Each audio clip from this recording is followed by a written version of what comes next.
guards, Cal. You put the 3 guards in last. It's going okay. It's going to be a work in progress, but it's going good. Why did you decide, John, to separate them until now? It's just the competition? Yeah, just you wanted them to go nose to nose against each other, and it's worked. We still break things down in practice where they got to go against each other because it just elevates each of them. It brings out their competitive spirit, but eventually, like I said, we're going to have to get to this where they're all out there together. How even has that been between Isaiah and De'Aaron going at each other over the course of? Oh, it was good. They're different, but it's been really good. It's been good. They both have, their strengths don't conflict, so it's good stuff. Isaac and Ty, or what, if we will. Isaac and Ty both practiced yesterday. Isaac just told me I'm 100%. So, my guess is they'll both play. Are you happy with the setup of these exhibition games? You're a pretty innovative guy, any outside the box thinking about how you better utilize it? Well, I've said all along, and I like the fact that I can help Clarion and Asbury and Transylvania, and we've done different schools within our state, and I'm happy that we could do that. But sometimes I wish we had like an exhibition season. That we play whoever you want to play. 2 teams get together and say, let's go home and home. You play us here, we'll play you there, and you play 2 games in their exhibition. And you play it that way. And I don't understand. If you want, they got to be on a weekend. You can't miss class. And do all that. You just play it. I think it would bring, more excitement. But like I said, the way the rules are right now, my concern is, getting my team right, and then who can we help? Who do we make? How do we help another program?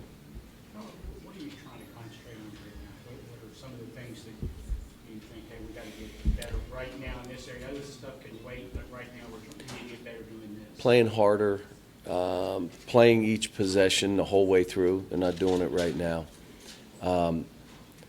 Playing within how you're going to play to make yourself really look good and help our team. In other words, don't try to do stuff that you're just trying to invent stuff right now. Don't do that. Do these things. You know that you do these well. You worry about this kind of game, and again, we can all say what we want. I mean, I remember playing Christian Brothers at Memphis, and us thinking we're going to go in and work on our stuff, and we're down like 10 at half and win by 5. I mean, this stuff, these teams come in here and they're playing in front of a big crowd, and they get excited, and they're going to come after us, and we'll see how it works. But You were saying this summer that you were thinking, can I let Malik kind of go and do some things that I don't normally let guys go and do as you've seen him now? Is he that well, guy? he's Is he probably like- going to attempt some shots. If it's off of 1 and 2 bounces, I'm never going to say don't take it. It may be in a shot clock or a time and score that I may say stop. Well, I'm trying to get him to go to the basket more right now. But part of his deal is that he can just jump over you and get a shot. Matter of fact, we've been looking at posting him and Isaiah Briscoe, and they've both done well in the post. Cal, I think you said the other day there might be a renovation for this building coming in the not-too-distant future. What's kind of on your list of what you need? Yeah, there's Say this. you guys know I'm always the bigger picture. Where's this? What's the next 10 years? This building's 10 years old, and it's time. I mean, so let's go through and let's make it more modern. And there's some other ideas that I have that, again, you want to stay the gold standard. That you want to tie all of what we're doing together, on the campus and other things. So. I've talked to Dwayne about some of that stuff, and obviously I'm so happy for baseball. I'm happy for football. Anybody that's worked with me, when they make a commitment to soccer, women's soccer, what they've done for track, and when you do those kind of investments, in my mind, which works different, you're doing it for the kids, and I'm good. I'm never gonna, they're doing it for the kids, doing it for those players. You're doing it for both men and women. I am ecstatic. All right, now it's our turn.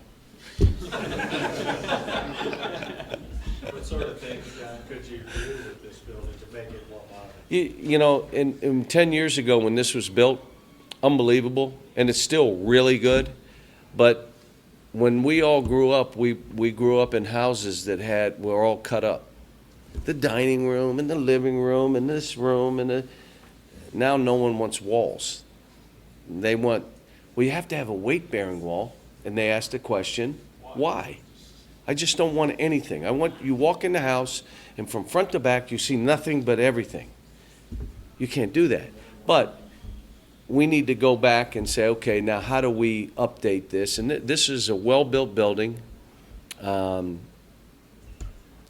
know, I asked to really, I wanted to make sure the media were taken care of. We were thinking out back by the garbage dump in the corner over there, we were going to have a special room for you guys. But, That close? yeah, as far away as you can get. But again, no one, I laugh, you know, when someone, like you're doing something for a coach. You're not. You're doing it for the kids and the program, for the kids that are coming later. And I think the best thing Mitch has done here is he's invested in these kids. It's the best thing he's done. And he's done it, you know, not only on how we support them, but their facilities they need to compete at the highest level. You give them what they need to compete, and you bring in good kids, and you get them coached up. But we needed baseball. Come on, everybody knows. Since Fox showed up, how has he changed in this short time period? He's getting better. He's still got a ways to go. I want him to be more aggressive. He's not as aggressive as he needs to be, and I told him, I can always tell you when not to do something, but you got to go be more aggressive, get in that lane, play faster. Doesn't mean you have to be out of control. But we're also going to try some different combinations. I mean, I don't know. They were asking me, well, who's going to start? I said, it really doesn't matter, but I don't know. I don't know. I mean, we'll figure it out today, and they're off tomorrow, which means I'll have some time to think about how we'll do it and really what kind of rotation. I'll tell you who's been playing well. Michael Mulder's been shooting the pee out of the ball, really shooting. Dom has played, and every day Dom goes against these guys. He's getting mauled right now by Isaiah Briscoe, and if he's not mauling him, then De'Aaron Fox is mauling him, and he's doing his thing. So it's all pretty good. What is shooting the pee out of the ball? I mean, he's making every shot right now. If you leave him open, and it's driving me crazy because we don't like to give up threes, but he's making them. He looks like a different guy.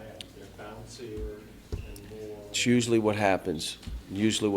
That year is big.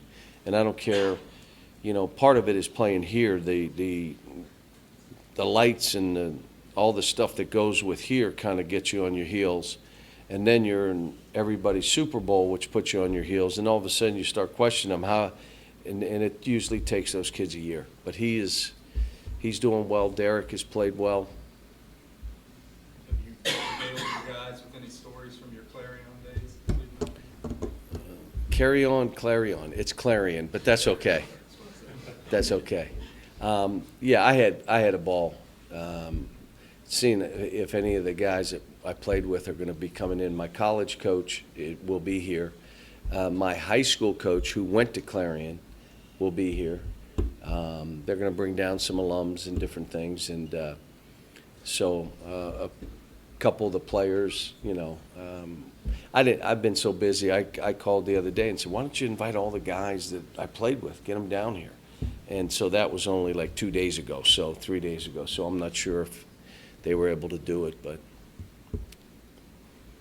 You displayed great form throwing that football. It was really good, wasn't it? Well, say that again. I didn't hear that comment. Say it again. Yeah, great form throwing that football. Thank Did you. you practice beforehand?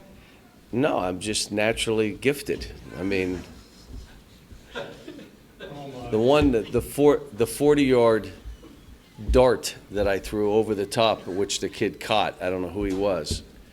But there was no way a lineman was going to beat me throwing football. Come on. I was mad Tebow didn't throw. Come on. I asked him, why aren't you throwing? He didn't want any of this. How was the World Series? It was cold. So you don't know who I'm a fan of, but they saw me in a sweatshirt. Why did I get to have that sweatshirt on? Because I was freezing, and I walked in and bought a sweatshirt and put it on. And you won't believe this. In Cleveland, they sold no Cub stuff. I couldn't understand it, but Terry Francona was a heck of a basketball player. He was about 6'3" and a lefty shooting guard at New Brighton High School. Really could play. And so when I saw him in Boston, I didn't get to see him on this trip. When I saw him in Boston, I had a couple of my friends, and I said, I'm going to tell you how good a basketball player he was. He said, stop right there. He got all of his assistants, all the coaches, to come in a room. All right, say it now. And I told how good he was, and they're like, oh, you're killing us. He's been telling us how good he was as a basketball. We don't want to hear it. But he was really a good basketball player. And how about this? He does this in Boston and now Cleveland. I mean, come on now. I mean, it shows. And the greatest guy. I mean, literally, if you met him, you'd say, what a neat guy this is. So I'm happy for him, like the Cubs. I mean, they were good last night now. Jim Moore. Cal, you need retina scanners over here like the football team has in their building? We're getting them. We're getting them. And it's not because I'm trying to stay up with our guys lose those fobs. So we got to prop doors open. There's anyone that wants to come in, there are no locked doors here now. Well, you got the fob. Yeah, half the team lost them. So, yeah, we want to do the scanner for that reason alone. So, yeah. One more if you got it. Anthony Davis scored 50 last night. How about Michael Kidd went for 22 and 14? How about Andrew Harrison started? I was so happy. I texted those guys. I didn't text Anthony. He scored 50, and I'm like, yeah, you should. I hit Tyler, who had a block shot. Are you kidding me? He said it was a steal, wasn't a block. But, I hit him back, and, he said, I'm waiting for my chance. I said, it'll come. I tried to hit Jamal this morning because I know he went 1 for 8, and I know him well enough, and I was trying to hit him, but he didn't have a voicemail, so I'll probably get him after. Who are you taking in Devin Booker versus DeMarcus Cousins? Apparently they got in a scrap last night. No, I tell you, let me say this. It would be a scrap. It is. Devin will not budge. And I imagine the little kid went out and bit his kneecap when it happened.